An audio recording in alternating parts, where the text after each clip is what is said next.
나는 여호와 너희의 거룩한 이요 이스라엘의 창조자요 너희의 왕이니라.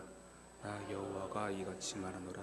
바다 가운데 길을 큰 물 가운데 지름길을 내고 병거와 말과 군대의 용사를 이끌어내어 그들이 일시에 엎드려져 일어나지 못하고 소멸하기를 꺼져가는 등불 같게 하였느니라. 잊은 일을 기억하지 말며 옛날 일을 생각하지 말라.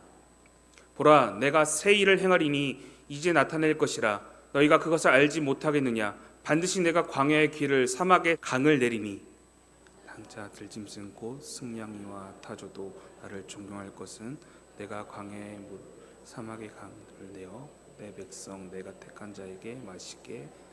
함께 읽습니다. 이 백성은 내가 나를 위하여 지었나니 나를 찬송하게 하려 함이니라. 아멘.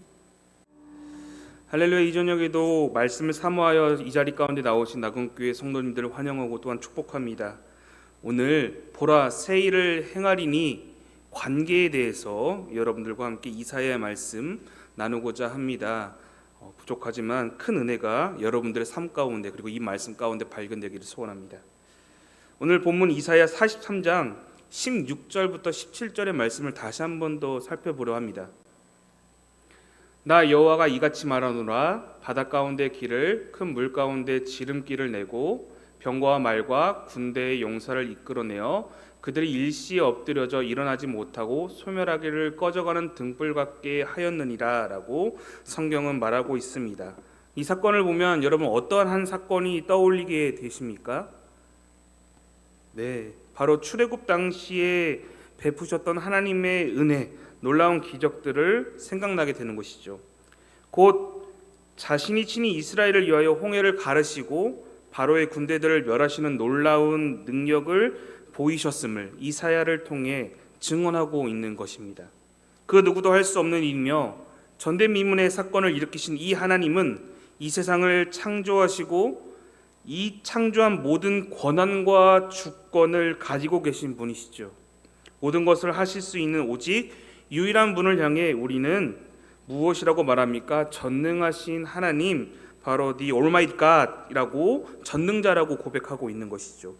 그분은 모든 것을 하실 수 있는 전능하신 분이십니다. 또 그분은 전지하신 분이시죠. 모든 것을 다 아시는 분, Omniscient God이라고 해서 모든 지혜를 가지고 계신 분이라고 우리는 말합니다. 이 두 단어를 합쳐 우리는 전지전능하신 하나님이라고 고백하는 것이죠.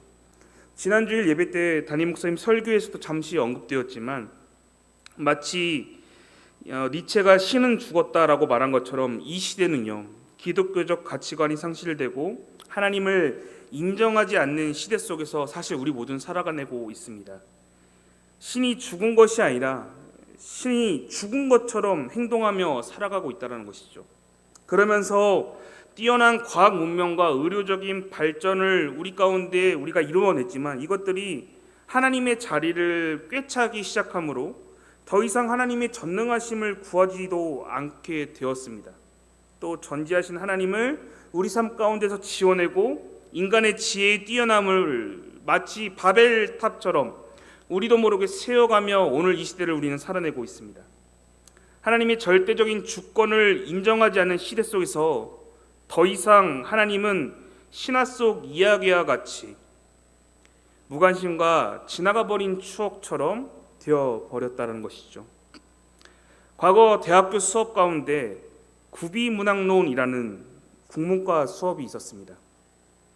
그중 한 챕터가 바로 홍수 설화에 관한 이야기였습니다. 이 설화의 이야기는 좀 간략하게 소개하면 하늘이 노하게 되어 혹은 신이 심판하게 되어 홍수가 발생하게 되었고 많은 사람들이 죽었고 살아남은 극소수의 사람들이 새로운 인류사를 시작했다라는 내용입니다. 그러면서 이 국문과 교수님이 기독교에서 일어났던 홍수 심판은 가짜이다 라며 설명하기 시작하였습니다.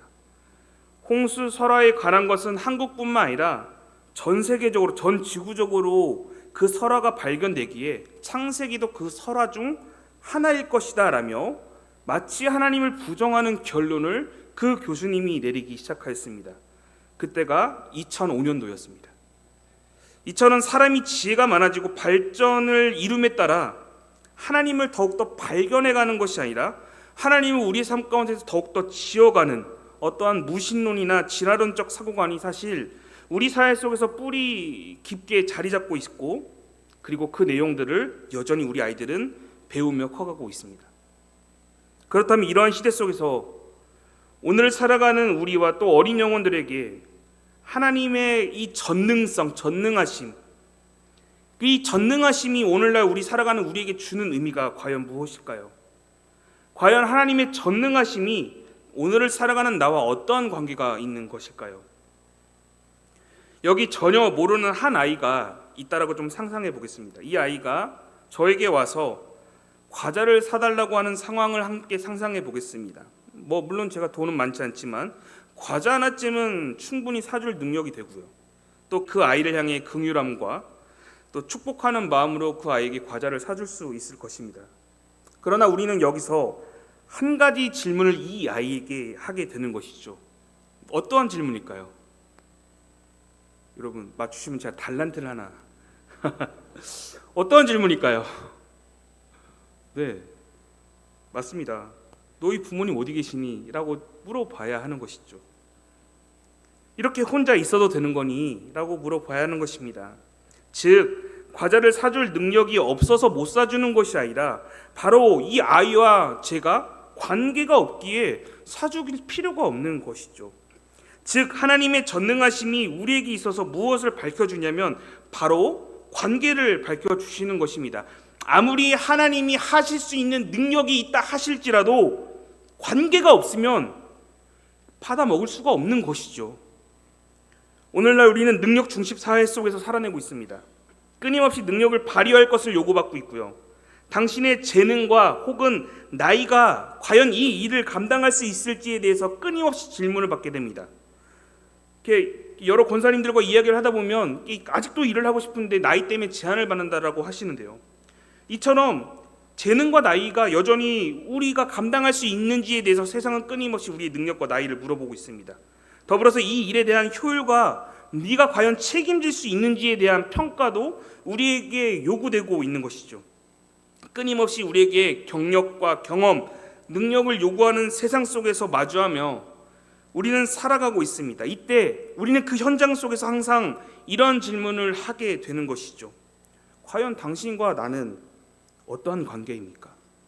어떠한 관계로 우리는 이렇게 일하고 있는 것입니까? 나에게 부탁하고 요구하고 있는 당신과 나와의 관계가 무엇인지 사실 우리는 밝히면서 살아야 하는데 그저 일하는 것에 목적을 두다 보니 관계없이 그저 그 자리만을 향하고 있는 우리의 모습들을 발견하게 되는 것이죠. 아무런 관계없는 사람의 부탁을 들어주지 않듯이 관계 여부에 따라 우리의 능력을 발휘할지 말지 이 여부가 달린 것입니다. 능력은 관계가 전제되어야 사용되는 법입니다. 만약 전혀 상관없는 사람에게 나의 능력과 시간을 부어준다면 단순히 자신을 드러내고 뽐내고 싶은 욕구, 자아도취가 될 수밖에 없을 것입니다. 반대로요, 관계없는 사람이 나에게 어떠한 능력을 요구한다면, 이것 좀 해달라고 요구한다면 그 자체가 조금은 무리한 부탁이 될 수 있을 것입니다. 우리는 나의 능력으로 나의 가능성과 자신을 이 세상 가운데 어필하고자 하나 사실 우리에게 진정 필요한 것은 진실된 관계를 만들어가는 것, 이것이 중요한 것이죠. 그것이 우리의 삶의 안정성을 제공하는 것이기 때문입니다. 사실 우리 능력은 높아져만 가는데 가끔 이것조차도 우리는 안전하지 못하다고 느낄 때가 많습니다. 능력 중심 세상 속에서 끊임없이 우리의 능력을 보여달라고 세상은 말하지만 그 안에 있는 우리의 관계와 정체성이 여전히 끊임없이 흔들리고 있기 때문에 안전하지 못하고 여전히 우리는 불안한 마음으로 살아내고 있는 것이죠. 우리는 어릴 적부터 끊임없이 더 많은 스펙을 쌓고 학업적인 능력을 세울 것을 요구받아왔고 또한 우리는 자녀들에게 그렇게 요구하며 살아내고 있습니다. 물론 이것이 잘못되었다고 말할 수는 없겠지만 잘 생각해 본다면 세상이 좌우하는 풍토와 분위기에 압도되어 이것이 아니면 마치 세상을 살아갈 수 없을 것처럼 그렇게 우리는 오늘 또 살아내고 있을 수도 있다는 것이죠. 세상과 나와의 관계를 밝히지도 묻지도 않은 채 세상 속에 잠식되어가는, 세상에 잡아먹히도록 방치되고 있는데, 세상과 나와의 관계를 묻지도 않고 그냥 잡아먹고 사는데, 하물며 하나님과 나와의 관계를 밝히고 묻는다는 것은 꿈꿀 수 없는 일인 것이죠. 전혀 하나님과 나와의 관계를 밝히며 살아내고 있지 않다는 것입니다. 그렇기에 우리는 관계를 살피고 진실된 관계를 통하여 내가 누구인지를 알아가는 것은 우리 믿는 자들에게는 무척 중요한 일일 것입니다. 하나님은 전능하신 분이시죠. 그렇다면 처음 질문으로 다시 돌아가겠습니다. 그 전능하신 하나님, 그 전능하심을 왜 우리에게 보이시고 있는 것일까요? 당신이 만드신 자연법칙을 어기면서까지 홍해를 가르시고 비상식적인 만나와 메추라기를 수만 명에게 하루에도 몇 번씩 꾸준히 먹이시며 스스로 만드신 이 자연계의 법칙을 어기신 이유가 무엇이겠습니까? 능력이 너무 많아 주체하지 못하여 사람들에게 자랑코자 하나님께서 남발하신 능력일까요? 하나님이 일하신 이유는 단 한 가지입니다. 바로 우리와의 관계 때문인 것입니다. 아무런 관계가 아니라면 분명 하실 필요가 없으실 것입니다. 그러나 우리와 어떤 관계가 있기에 자신의 창조한 그 법칙마저도 잠시나마 어길 수 있게 되는 것이죠. 바로 그분이 우리를 포기할 수 없는 아버지이기 때문입니다. 그리고 우리는 그분께 버림받을 수 없는 존귀한 하나님의 형상이기 때문일 것입니다. 오늘 믿는 자들이 감사하며 살아갈 수 있는 이유는 나의 하나님이 전능자이시고 능력자라는 사실, 분명 이 이유가 우선되겠지만 더 주목해야 할 것은 그런 하나님이 나를 지극히 사랑하시고 나와의 관계를 유지하고자 하신다는 것, 그 사실에 오늘 또 우리는 감사하며 살아야 할 줄 믿으시길 소원합니다. 오늘 본문 이사야 43장 18절 말씀입니다. 너희는 이전 일을 기억하지 말며 옛날 일을 생각하지 말라. 이전 일을 기억하지 말라고, 과거의 일을 연연하지 말라고 말씀하십니다. 이 말씀만 두고 우리가 살펴본다면 전혀 이상할 것이 없습니다. 그런데 앞서 우리가 읽었던 16절, 17절 말씀을 읽고 지금 이 말씀을 읽으면 조금 말씀이 이상하게 바뀌게 됩니다. 출애굽이라는 전대미문의 사건이자 그 어디에서도 볼 수 없는 하나님의 놀라운 구원을 잘 보여주었는데, 그리고 구약에서도 하나님이 이루신 것들 중에 가장 중요한 사건 하나를 뽑으라고 하면 바로 홍해를 가르셔 이스라엘 백성들을 출애굽한 사건일 텐데, 그 사건을 지금 기억하지 말라고 말씀하시는 것입니다. 아브람 때부터 약속하셨던 것들이 성취되는 과정 가운데, 그리고 이 히브리 민족이 이스라엘 국가로 발돋움할 수 있었던 제일 하이라이트가 이 홍해를 가르고 건너갔던 이 사건을, 어떻게 보면 이건 이스라엘 민족에 국한된 것이 아니라 전 인류적으로 영역을 확대하여 구원을 살펴본다면 장차 오실 그리스도를 통해 세상과 죄의 종 노릇하던 우리 이 백성들이 다시 하나님께 회복되어 사랑받는 백성으로 구원하시겠다는 예표적인 사건이 담겨져 있는 이 중요한 출애굽 사건을 지금 하나님은 기억하지 말라라고 말씀하시고 있는 겁니다. 무언가 좀 이상한 것이죠. 그가 말씀을 통해 우리는 끊임없이 하나님이 행하셨던 구원의 일들을 잊지 말 것, 성경을 통해서 우리는 쭉 보아왔습니다. 그런데 그런 내용과 달리 오늘은 잊으라고 말합니다. 또한 하나님은 앞서 과거 이야기를 본인이 다 말씀해 주셔놓고 정작 도리어 과거를 기억하지도 연연하지도 말라고 지금 16절부터 18절까지 말하는 그 모습들이 조금은 아이러니합니다. 잘 생각해 본다면 이스라엘 백성들이 하나님을 주목하지 않고 그 하나님의 사랑을 잊어버린 이유가 과거에 베푸셨던 그 하나님의 은혜를 기억하지도 않고 모든 그 추억들을 망각했기 때문에 이스라엘 가운데 죄가 범해진 것이죠. 그렇기에 하나님과의 있었던 과거의 그 구원의 사건들은 절대적으로 잊어서는 안 되는 것입니다. 그런데 지금 하나님은 과거를 다 잊어버려라 라고 말하고 있는 것이죠. 문맥이 전혀 맞지 않는 말씀인 것 같습니다. 그렇다면 오늘 이전 일을 기억하지 말라는 것은 어떤 의미일까요? 정말 그 구원의 은혜를 다 잊어버리라고 하는 말씀인 것일까요? 오늘 살아가는 우리의 모습을 비추어 좀 생각해 보겠습니다. 하나님의 은혜에 대해서 우리는 이렇게 미래지향적으로 생각하며 고백하며 살아갈 때가 많습니다. 그래서 과거에 받은 것들은 잘 생각하지 않으며 살아갈 때가 종종 있습니다. 즉 이게 무슨 말이냐? 은혜를 구할 때는 뭐뭐해 주십시오라며 앞으로 일어날 일들 어떠한 것들을 구하며 미래에 일어날 어떠한 것들을 구하며 미래지향적인 생각을 가지고 하나님께 간구하지만 실상 과거에 내게 벌어졌던 하나님의 은혜에 대해서는 기억조차 하지 않고 떠올리려고 하지조차도 않으며 살아갈 때가 많다는 것입니다. 오히려 하나님이 주셨던 과거의 은혜를 기억한다고 말하면서 실상 내가 기억하고 있는 그 내용들은 내가 해왔고 내가 자랑스러운 일들만 기억하며 그 일들이 마치 하나님이 하셨던 것처럼 하나님의 은혜인 것처럼 포장하고 망각하며 생각하는 경우들이 많다는 것이죠. 그렇기에 은혜는 미래적으로 구하는 것뿐만 아니라 사실 기억하고 떠올려야 하는 것이 은혜인 것입니다. 과거에 내게 베푸셨던 일들에 대해 기억함으로 감사하는 것 중요한 것이죠. 자, 지금 하나님께서 이전 일을 기억하지도 생각하지도 말라는 이 의미 무엇이겠습니까? 하나님이 담겨져 있는 이 의미는 이것입니다. 너희에게 더 이상 출애굽의 기적은 과거의 추억이 되어버렸다.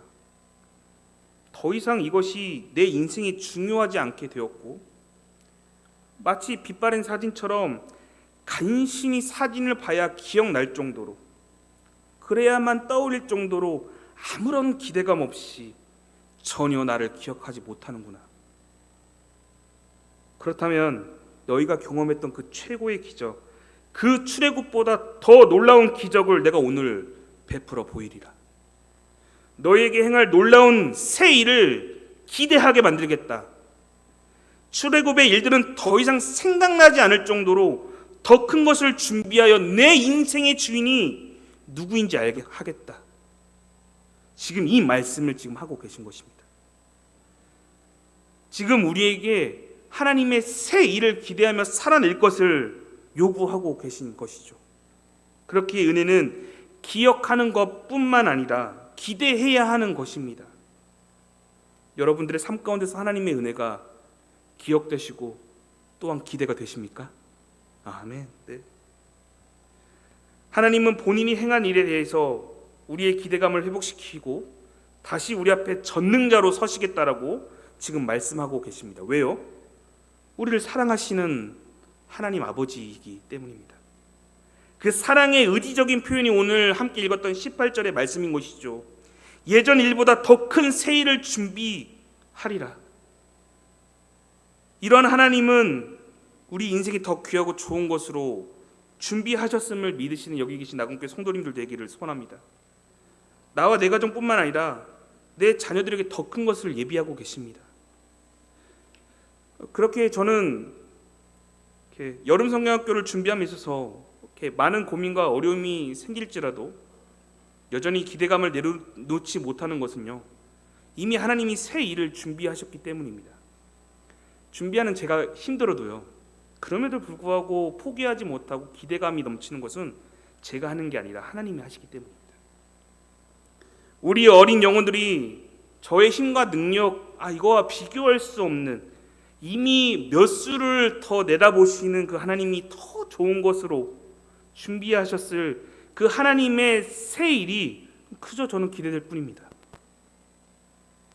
그렇게 여러분의 삶 속에서도 지금과 달리 나와 가정과 사업체를 하나님께서 바꾸시고 더 새롭게 이끄실 그 하나님을 기대하고 또한 소망함으로 그 은혜를 기억함으로 내 입술 가운데 하나님을 향한 찬양이 넘쳐나는 믿음의 귀한 시간들을 만끽하시는 여기 계신 나군교회 성도님들의 삶이 되었으면 좋겠습니다. 이사야 43장 19절 말씀입니다. 보라, 내가 새 일을 행하리니 이제 나타낼 것이라. 너희가 그것을 알지 못하겠느냐? 반드시 내가 광야의 길을 사막의 강을 내겠다. 네, 이렇게 말씀하십니다. 오늘 여기서 여러분, 보라 내가 새 일을 행하겠다라는 이 말씀을 잠시 한번 점검해 보겠습니다. 제가 이거 성경을 여러 버전을 좀 살펴봤는데 성경마다 이 부분이 조금 시제가 좀 많이 바뀌어 있습니다. 내가 새 일을 하고 있다라며 현재 시제를 쓰고 있는 번역되고 있는 성경도 있고요. 오늘 우리가 읽어보고 있는 개역개정처럼 내가 새 일을 행하겠다, 행하리니 하며 미래 시제를 사용하는 번역들을 다양하게 있더라고요. 오늘 여러분들과 어떤 시제가 더 옳은지 어떤 것이 더 좋은 해석인지에 대해서는 논하지 않겠습니다. 그런데 단 하나 이것을 통해서 저는 알 수 있던 것은 과거나 현재나 미래 시제나 그런 것과 전혀 상관없이 어제나 오늘이나 내일이나 변함없으시고 동일하신 그분께서 앞으로 이루실 구원의 약속, 그 크신 은혜를 오늘 또 이루어내고 계신다는 사실, 이 사실이 너무나도 중요하다는 것이죠. 그리고 이 오늘 또 내일 또 이루어 가시는 그 은혜가 여러분들의 삶 가운데서도 지금 일하고 계신다는 것입니다. 여러분들의 가정 가운데서, 여러분들의 자녀들 가운데서도 하나님은 새 일을 이루어내고 계십니다. 메마른 그 마음 가운데 사막과 같은 그곳 가운데 길을 내시고 강줄기를 내실 것입니다. 한편으로는 하나님께서 새로운 일을 하겠다라고 표현을 하고 계신데요, 잘 생각해 보면요, 하나님께서는 새로움이라는 것 사실 존재하지 않는 분이십니다. 좀 말이 이상하죠. 하나님께는 새로움이라는 것이 없다. 사실 하나님은 영원하신 분이십니다. 사람은 시간이라는 어떤 틀 안에 살고 있지만 하나님은 그 시간이란 틀이 아닌 영원성에서 거하시는 분이시죠. 그렇기에 그분의 속성 가운데는 영원성이 있고요. 그리고 변하지 않으시는 분, 곧 불변성이 그분의 속성 가운데 속성입니다. 그렇기에 그분께서는 낡아지지도 더욱더 새로워지지도 않고요.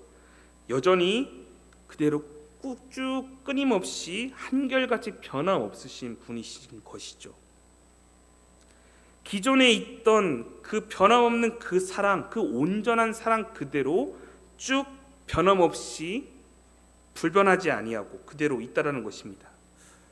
세상에 영원하고 변하지 않는 물질이 바로 다이아몬드라고 합니다. 그래서 과거 서부권에서는요, 남성들이 여성들에게 사랑을 표현할 때 다이아몬드를 선물하였다고 합니다. 그런데 이 다이아몬드와 비교할 수 없을 정도로 태초부터 우리를 향한 완벽한 사랑을 가지고 계신 분이 계셨고요. 그 사랑은 수많은 시간이 지났음에도 불구하고 여전히 변함없이 그대로 쭉 오늘날까지 변함없이 가지고 계신 그 사랑 바로 하나님의 사랑인 것이죠. 그렇게 그 사랑은요, 변하거나 퇴색될 수도, 더 새로워지거나 뭔가 변화되지 않는 것입니다. 이미 완벽하고 완전한 사랑이기 때문이죠. 그 사랑을 가지고 오늘 하나님께서는 새로운 일을 하겠다라며 그분의 사랑의 의지를 표현하고 있습니다. 왜 이런 사랑의 표현을 의지하고 있습니까? 이렇게 하나님의 입장에서 살펴본다면 그 완벽한 사랑, 변함이 없으시기 때문에 새 일을 하겠다, 새로운 사랑을 너희에게 보이겠다라는 표현은 사실 맞지 않는 표현일 것입니다. 그런데 오늘 하나님께서는 자신의 입장으로 설명하시는 것이 아니라 우리의 입장에서 깨달을 수 있도록 말씀하고 계신 것이죠. 하나님의 입장에서는 완벽하고 크신 사랑, 변함없고 변질되지 않기에, 이미 완벽하기에 새로울 필요가 없음에도 불구하고 인간의 입장에서는 여전히 죄성으로 인해서 모든 것을 왜곡된 시선으로 바라보기 때문에 하나님은 거기에 맞춰서 우리에게 설명해 주고 계신 것이죠. 하나님은 그 완벽한 사랑조차도 오늘 또 왜곡하며 살아내는 우리를 향해, 그분은 마음대로 해석하는 우리를 향해 우리가 이해할 수 있도록 표현하시는 것이죠. 너희에게 새 일을 행하겠다. 그 말 자체가 상당히 신이신 하나님께서 피조물인 사람에게 많은 것들을 양보하며 오늘 또 말씀하고 있다는 사실을 발견하게 됩니다. 신이면 자기 주관에 맞춰서 그냥 이야기하시면 되는데 사람의 수준에 맞춰서 이야기하고 계신다? 이미 그 자체가 은혜인 것이죠. 왜 그렇게 눈높이를 맞추시고 왜 그렇게 수준을 낮추어 말씀하십니까? 사랑하기 때문인 것이죠. 사랑하기 때문에 그렇게 하시는 것입니다. 우리가 조금이라도 이해하고 조금이라도 그분의 사랑이 어떤 것인지를 알기 원하시기에 그분은 그렇게 말씀하시는 것이죠. 하나님은 새 일을 통해 우리에게 그분의 사랑을 보이시겠다고 성경을 통해 오늘 살아가는 우리에게도 말씀하고 계십니다. 오늘이 벌써 7월입니다. 2024년의 반이 지나가고요. 남은 반을 향해 또 달려가는 시점에 우리 놓여져 있습니다. 매년 우리는 새해가 될 때마다 마음가짐을 새롭게 하고 이전과 다른 모습으로 바뀌겠다고, 우리의 습관을 고치겠다고 다짐할 때가 많습니다. 그러나 잘 되지 않을 때가 많죠. 많은 분들이 새해가 되면 내가 다이어트를 시작하겠다고 말하지만 1시간도 지나지 않아 자신의 입술 가운데 있는 음식물을 발견하게 됩니다. 새해가 되면요, 회사에서도 인사이동이나 혹은 개편을 통해 이렇게 새로운 것을 찾고자 노력합니다. 그러나 여러분 더 잘 아시죠? 시간이 지나면 인사이동을 하든 개편을 하든 변하지 않는 모습이 다시 찾아온다는 사실을. 조직이나 프로그램의 변화로 사람이 바뀌기란 어렵고요. 사람의 마음을 함부로 좌우할 수는 없는 것 같습니다. 그만큼 사람의 마음을 새롭게 하는 일은 가장 어려운 일인 것이죠.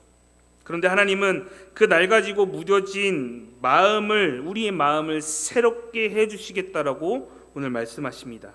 더 이상 하나님을 기대하지도 않고 사모하지도 않는 그 굳어진 마음을 에스겔의 말씀처럼 부드럽게 하여 전능자 하나님을 기대하도록 만드실 것을 오늘 사실 성경은 우리에게 선언하고 있는 것이죠.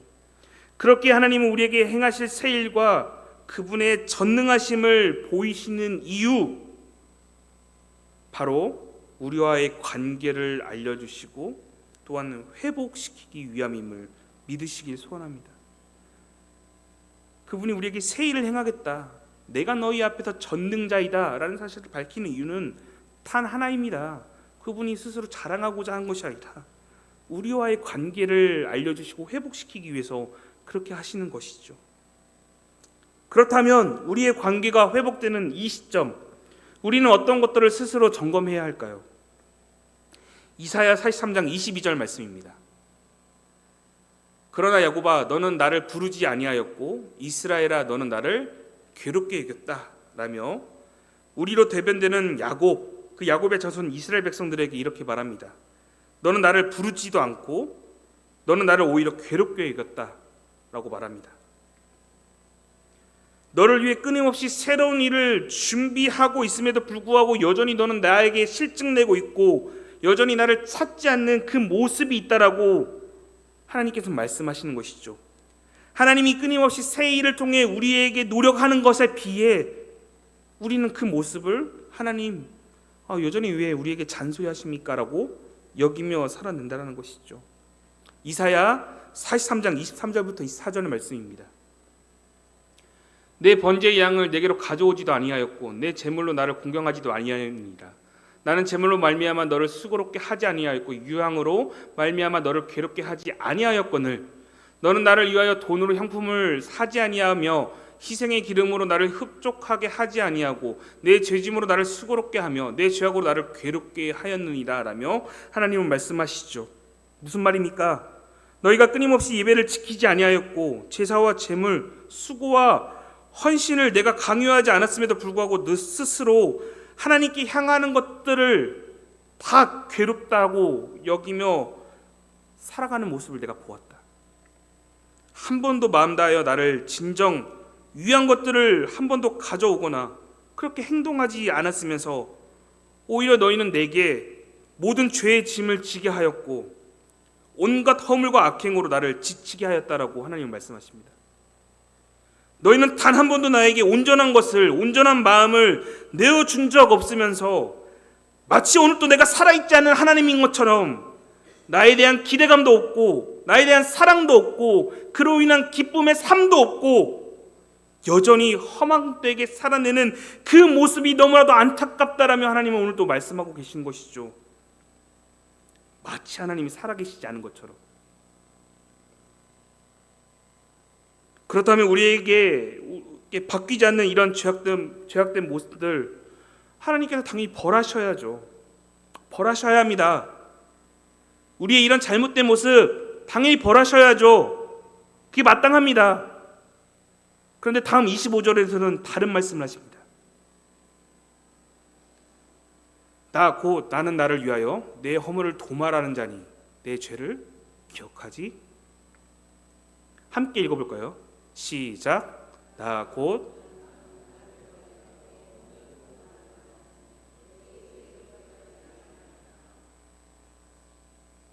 너의 허물을 도말하는 자라고 합니다. 도말이 무슨 의미입니까? 위에 덧칠하여 덮어버리겠다라는 의미입니다. 또는 완전히 없애버리겠다라는 의미를 가지고 있습니다. 죄가 있지만 은혜로 덮음으로 죄가 없는 것처럼 하시겠다고 지금 말씀하고 계신 것이죠. 마치 로마서의 말씀처럼 의로운 것 하나도 없음에도 불구하고 그분의 사랑으로 우리가 의롭다 하심을 받은 것처럼, 의롭다고 여겨지게 되는 것처럼, 의롭지 않은데 그냥 하나님이 인정해 주시는 겁니다. 의롭지가 않은데요, 그냥 하나님이 너 의로워라고 인정하시는 것처럼 오늘 우리의 죄악을 덮어주시겠답니다. 죄가 없는 게 아니라 있는데 그냥 덮어주시겠답니다. 없는 것처럼. 누구에게요? 하나님을 향한 기대 없음과 사랑 없는 자들을, 온전치 못한 죄악된 마음만 드리고 있는 그런 인생들을 향해 하나님은 덮어주겠다.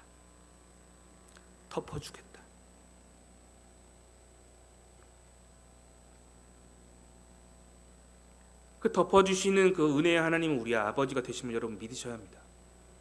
여러분들의 인생을 책임지시는 분이십니다. 오늘 그런 하나님을 성경은 무엇이라고 선언하고 있습니까? 이사야 43장 15절 말씀입니다. 나는 여호와 너희의 거룩한 이요 이스라엘의 창조자요 너희의 왕이니라. 오늘 하나님께서는 우리의 왕이 되시고 창조주가 되어 주십니다. 우리의 처음과 마지막이 되시며 그분 외에는 다른 신이 없으십니다. 여러분의 가정과 여러분들의 자녀들, 그리고 성경학교를 통해 그리스도를 인격적으로 만날 우리 어린 영혼들이 이러한 말씀을 믿고요, 세워지는 은혜의 시간들이 있었으면 좋겠습니다. 우리 어린 영혼들이 그 입술 가운데 하나님은 나의 창조주가 되십니다. 나의 왕이시고요, 나의 처음과 마지막이 되시며 만군의 여호와 그분 외에는 내 삶 가운데 다른 신은 없습니다. 나의 삶은 그분께 달려 있습니다라며 고백하는 우리 어린 영혼들이 되었으면 좋겠습니다. 그리고 이것을 위해 여러분들이 함께 기도해 주셔야 합니다.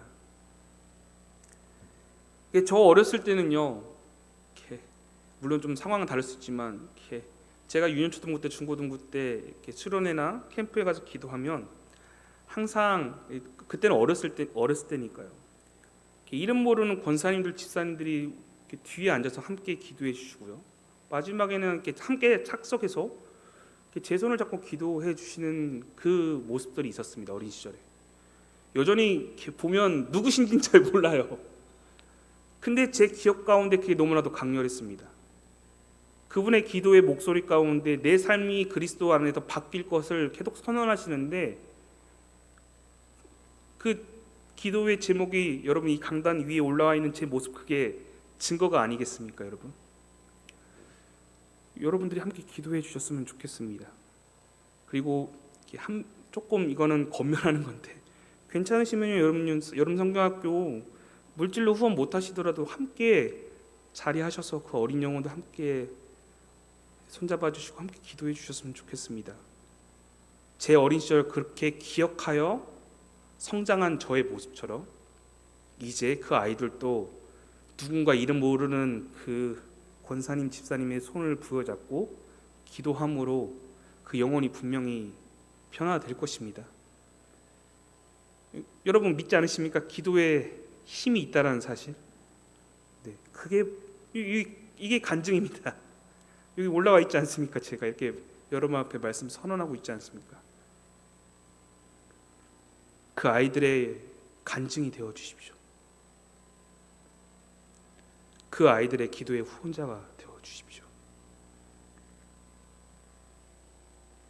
그리하여 만군의 여호와를 만나 내 삶 가운데 나 외에 다른 신이 없다라고 고백하는 우리 믿음의 아이들 될 수 있도록 여러분들이 함께 기도해 주셔야 합니다.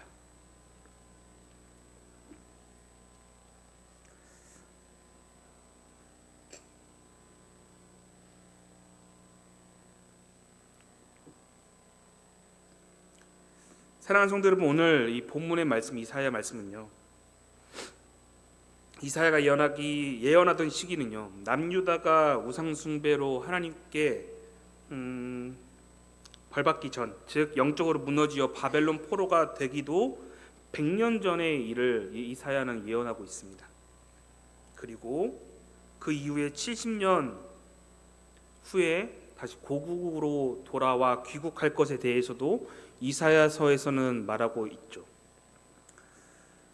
결국 하나님께서는 이 일련의 과정들을 통해 반드시 회복시키실 거라는 메시지를 담고 있습니다.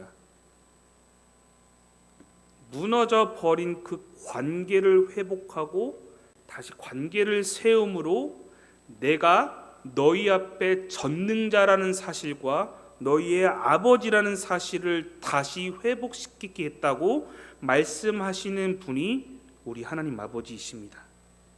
그렇기에 오늘 이 본문에서 우리에게 말하는 세일뿐만 아니라 이사야 전반적으로 우리에게 말하는 것은요, 오늘 살아가는 우리의 가정과 우리의 자녀들, 우리의 영혼들이 지금은 좋아 보일 수 있으나, 지금은 괜찮아 보일 수 있으나 우리 삶에 깊숙이 침투되어 있는 세상의 것들, 세속적인 것들로 인해서 언젠가는 한 번쯤은 무너지고 혹은 낙심되는 그 상황, 마치 바벨론의 포로가 되어 세상의 종노릇하게 되는 그런 순간들이 있다 할지라도 하나님은 당신의 백성들을 절대로 포기하지 않는다는 것입니다. 그리고 그분은 포기하지 않고 새 일을 준비하여 회복시킨다고 오늘 말씀하십니다. 이 말씀은 이스라엘 백성들에게만 하는 것이 아니라 오늘 여러분들의 가정과 자녀, 사업체, 그리고 우리 어린 영혼들에게 향하고 있습니다. 오늘 이 말씀을 통해 여러분들이 기대하셨으면 좋겠습니다. 내가 알지 못하나 하나님께서는 분명히 우리의 삶 가운데 새 일을 행하실 것이고 내가 알지 못하는 더 좋은 것으로 채워주실 것이라는 그 확신으로 오늘 살아내셨으면 좋겠습니다. 여러분, 오늘 힘드십니까? 그러나 내일 언젠가 될지 모르겠으나 하나님께서는 더 좋은 것을 준비하시어 결국 하나님의 백성으로 승리할 수 있도록 만드실 것입니다. 왜냐고요? 우리 아버지가 되시니까요. 여러분들이 그것을 확신하며 오늘 또 살아내야 할 것입니다.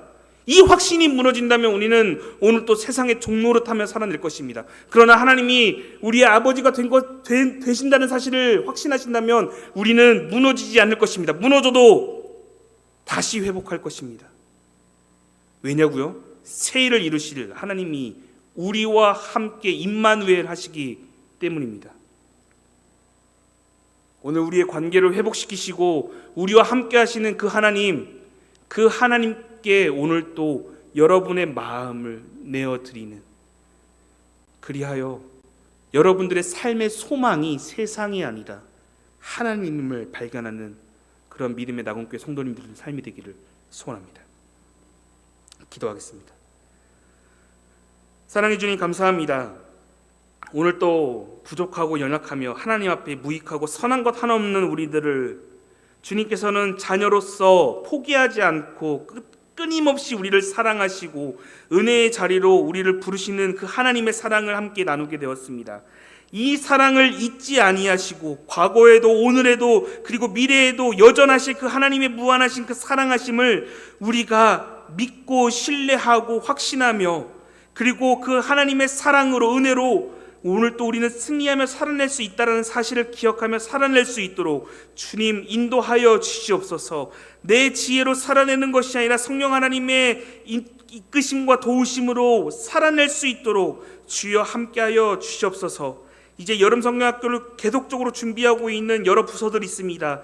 그 부서들 주님께서 기억하여 주시옵시고 교사들뿐만 아니라 함께 물질과 여러 헌신의 자리로 섬기는 그들의 삶 가운데 함께 하시어 그 돕는 손길 가운데 축복하시어 그 영혼들이 소생되고 하나님 앞에 온전히 회복되는, 그리하여 함께 섬겼던 자들의 입술 가운데 하나님을 향한 간증이 넘쳐날 수 있도록 주님께서 인도하여 주시옵소서. 감사드립니다. 사랑이 많으신 예수님의 이름으로 기도드립니다. 이제는 회복의 자리로 인도하시는 예수 그리스도의 은혜와 새 일을 우리 안에서 시작하신 하나님 아버지의 무한하신 사랑하심과 결단하여 하나님의 말씀만을 주장할 수 있도록 이끄실 성령 하나님의 교통하심과 충만하심이 여름 성경학교를 참여하여 그리스도를 인격적으로 만날 주의 자녀들과 이를 위하여 헌신하고 준비하는 모든 돕는 손길 위에 자신의 가정과 건강, 자녀가 주앞에서 회복될 것을 기대하는 가정들 위해 이제로부터 영원토록 함께 있을지어다. 아멘. 잠시 여러분들 앉은 자리에서 기도하신 후에 평안히 돌아가도록 하겠습니다.